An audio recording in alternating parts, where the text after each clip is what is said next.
Good morning students. आज हम class 7th science का chapter number 10th respiration in organisms को कंटिन्यू करेंगे। लास्ट क्लास में हमने ब्रीदिंग रेट के बारे में पढ़ा था और उससे पहले हम ये पढ़ चुके थे कि अगर ऑक्सीजन की एब्सेंस हो तो हमारा फूड कैसे टूटेगा और ऑक्सीजन की प्रेजेंस में यानी एरोबिक रेस्पिरेशन में फूड कैसे टूटेगा। आज हम पढ़ेंगे हाउ डू वी ब्रीथ, हम सांस कैसे लेते हैं। Let's now learn about the mechanism of breathing. Breathing के मैकेनिज्म के बारे में आज हम पढ़ते हैं। Normally we take in air through our nostrils. आमतौर पर हम हमारी नाक से सांस लेते हैं, हवा अंदर लेकर जाते हैं।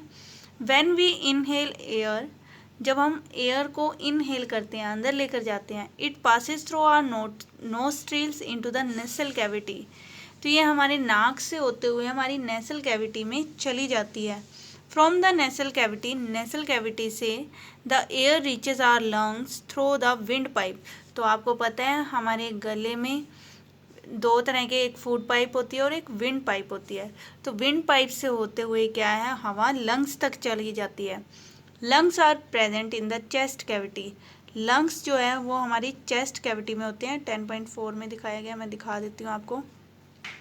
ये रही 10.4 और ये रहे लंग्स हमारे, ये देखो चेस्ट कैविटी के अंदर है ये, ठीक है। तो देखिए the cavity is surrounded by ribs on the sides. ये जो कैविटी है ये साइड्स से रिब्स से ढकी हुई है।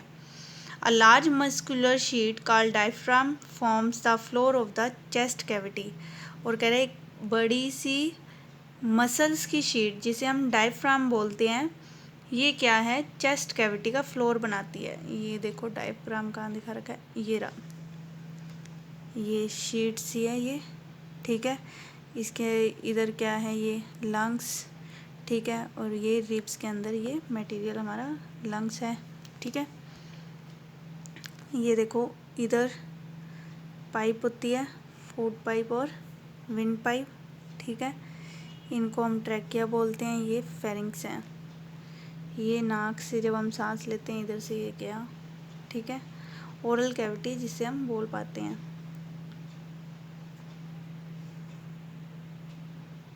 Breathing involves the movement of the diaphragm and rib cage. जब हम ब्रीथ करते हैं तो ये डायफ्राम है, ये भी मूव करता है और हमारी रिब केज भी मूव करती है। ड्यूरिंग इनहलेशन, जब हम सांस अंदर लेते हैं, रिब्स मूव अप। तो ये जो आप खुद से इनको करके देखो, साथ के साथ जैसे पढ़ रहे हो आप करके देखते रहना। जब हम सांस अंदर ले रहे हैं, रिब्स हैं मूव अप, ऊपर की तरफ आएगी, एंड आउटवर्ड और बाहर की तरफ निकलेगी, एंड डायफ्राम मूव्स डाउन। और हमारा देखो नीचे से डायफ्राम है वो क्या है, मूव्स डाउन, नीचे की तरफ जाएगा। This movement increases the space in our chest cavity and air rushes into the lung. ये इस तरह के मूवमेंट से क्या है, जो स्पेस है चेस्ट कैविटी का वो बढ़ जाएगा और हवा जो है फटाफट से लंग्स में चली जाएगी।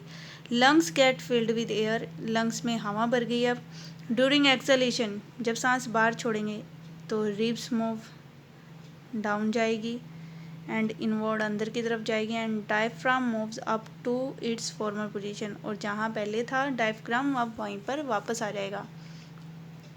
This reduces the size of the chest cavity and air is pushed out of the lungs. और हवा लंग्स से बाहर आ जाती है। आपने खुद से जैसे जैसे मैंने ये बोला है, पढ़ाया है, आपने करके देखना है कि क्या ऐसा ही होता है।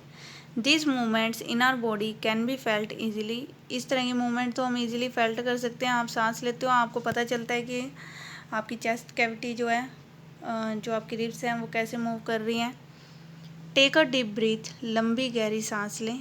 Keep your palm on the abdomen, अपनी हथेली को एब्डोमेन पेट पर रखो।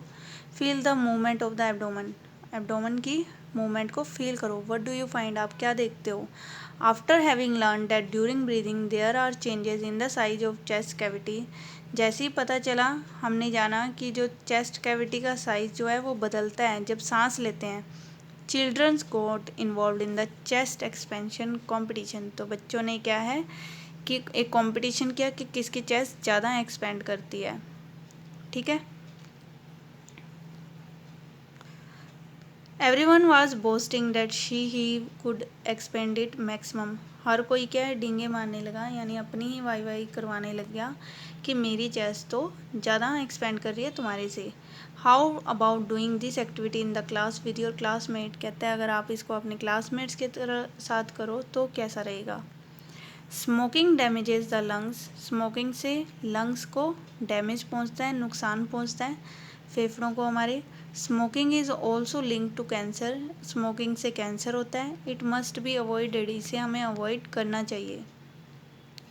The air around us has various types of unwanted particle. हमारे आसपास जो हवा है उसमें बहुत सारे अनवांटेड ऐसे पार्टिकल हैं जो हमें अच्छे नहीं लगते, हमारी बॉडी को पसंद नहीं है, जो सच है जैसे स्मोक है, डस्ट है, पोलन्स है, एट्सेट्रा। व्हेन वी इनहेल, जब हम सांस लेते हैं, the particles get trapped in the hair present in our nasal cavity. तो आपको पता है हमारे नाक में कुछ हेयर्स होते हैं, तो जब हम सांस लेते हैं तो ये पार्टिकल क्या है, उस नाक के उन हेयर्स पे ही रह जाते हैं। However, sometimes these particle may get past the hair in the nasal cavity। लेकिन कई बार ऐसे होता है कि ये यहाँ से निकल जाते हैं और नसल कैविटी में चले जाते हैं। Then they irritate the lining of the cavity। जिससे क्या है, जो कैविटी है हमारी नसल कैविटी वो डिस्टर्ब हो जाती है। As a result of which we sneeze. उसी के कारण क्या है, हमें छींक आती है। Sneezing expels these foreign particles from the inhaled air। Foreign particles जो बाहर से आए हैं, यानी जो हमने अंदर लिए थे, सांस ली थी, तब जैसे ही हम स्नीज करते हैं तो ये पार्टिकल्स क्या है, बाहर चले जाते हैं। And a dust free clean air enters our body. और एकदम साफ स्वच्छ हवा जो है हमारे शरीर में चली जाती है। Take care when you sneeze. जब आप छींकते हो, you should cover your nose so that the foreign particles you expel are not inhaled by other person. तो आपको जब भी आप छींको, नाक को कवर कर लो, हैंकरचीफ रख लो, रुमाल रख लो, ताकि क्या है, जो फॉरेन पार्टिकल आपने बाहर निकाले वो किसी और के शरीर में ना चले जाएं। एक्टिविटी 10.4 क्या है, टेक अ डीप ब्रेथ। गहरी सांस लो। Measure the size of chest with a measuring tape. और एक मेजरिंग टेप लेकर अपनी चेस्ट के साइज़ को मापो। And record your observation in table 10.2। 10.2 में आपने इस ऑब्जर्वेशन को लिखना है। Measure the size of the chest again when expanded and indicate which class में show the maximum expansion of the chest. और जब आपकी चेस्ट एक्सपेंड करे, आपने फिर से क्या है, इसको मेज़र करना है साइज़ को चेस्ट के को, ताकि किसकी चेस्ट जो है ज़्यादा एक्सपेंड करी ये पता चल सके। We can understand the mechanism of breathing by simple model. एक सिंपल मॉडल से क्या हम इस मैकेनिज्म को समझ सकते हैं। एक्टिविटी 10.5 क्या है, टेक अ वाइट प्लास्टिक बोतल। एक प्लास्टिक की बोतल लो, रिमूव द बॉटम और उसके नीचे से तली को हटा दो। Get a Y shaped glass और प्लास्टिक ट्यूब। एक वाई शेप का गिलास लो या प्लास्टिक की ट्यूब लो, जैसे इसमें दिखाया गया। देखो, ये बोतल ली, नीचे से इसको उठा दिया और एक ये ट्यूब लगा दी। ये 10 इस तरह से ही कुछ आपने करना है इसमें। अभी हम देखते हैं, ऊपर हमने जहाँ पढ़ा था 10.7 में वही था, ठीक है। Make a hole in the lid so that the tube में पास थ्रू इट। इसका जो ढक्कन है उसमें एक होल करो ताकि जो लिड आप डाल रहे हो वो उसके अंदर से निकल जाए। To the forked end of the tube fix to deflated balloons.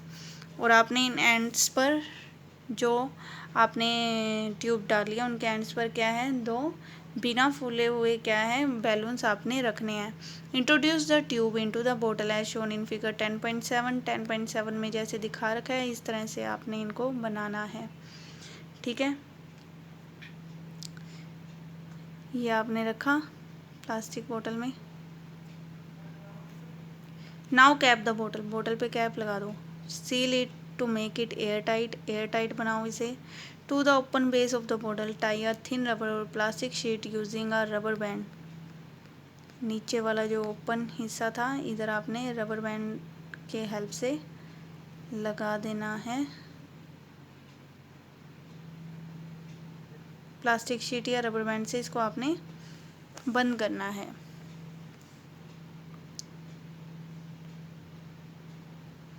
अब ये देखो, to understand the expansion of the lungs, lungs कैसे एक्सपेंड करते हैं, pull the rubber sheet from the base downward and watch the balloons. तो जो आपने sheet लगाई थी उसको नीचे की तरफ खींचो और देखो बैलून्स के साथ क्या हो रहा है। Next push the rubber plastic sheet up and observe the balloon, और फिर इसको ऊपर की तरफ करो और अब देखो क्या हो रहा है। Do you see any change in the balloons, balloons में कोई चेंज नज़र आ रहे हैं। What do the balloons in this model represent, कहते हैं ये बैलून क्या रिप्रेजेंट कर रहे हैं, लंग्स को रिप्रेजेंट कर रहे हैं। What does the rubber sheet represent, ये रबर शीट जो है डायफ्राम है। Now you should be able to explain the mechanism of breathing, breathing के मैकेनिज्म को आप अच्छे से समझ सकते हो। जब आप नीचे की तरफ गया यानी डायफ्राम नीचे गया तो ये लंग्स में हवा भर गई, इन बैलून्स में, इन वाले बैलून्स में हवा भर गई और ये देखो फूल गए। जब नीचे की तरफ इस डायफ्राम को खींचा, जब इसको ऊपर करा तो इनसे हवा निकल गई, ठीक है, और बाहर निकल गई। ये इनहलेशन का केस है और ये एक्सहलेशन का केस है, ठीक है।